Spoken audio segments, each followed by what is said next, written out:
Nakuha ng CCTV kahapon na madaling araw, naglalakad mula sa likod ng isang bus sa P.O. Campos Street sa Malate, Maynila, ang isang lalaking nakikipag-usap sa telepono.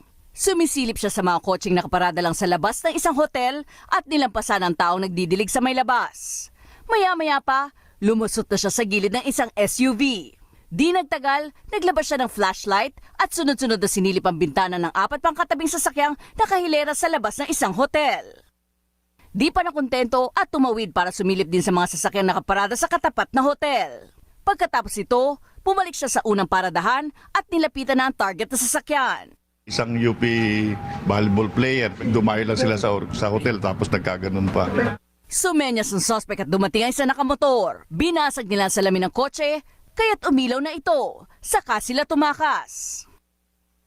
Kaninang madaling araw naman, nakunan din ng CCTV sa nasabing lugar ang riding in tandem na tila sinusundan ng isang babae. Ilang saglit pa, nakuha na ng nakamotor ang bag ng call center agent.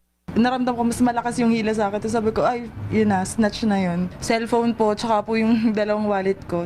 Wala na nagawa ang biktima kundi sumigaw, kaya't lumabas ang gwardiya. Sumusunod dyan sa mga nakakita nila solo ba? Yung karamihan babae na magiging biktima nila. Kasi alam nila hindi makakahabol. Patuloy naman ang follow-up operation ng Malate Police para madakip ang mga suspect. Z. Ana Ambrosio, ABS-CBN News.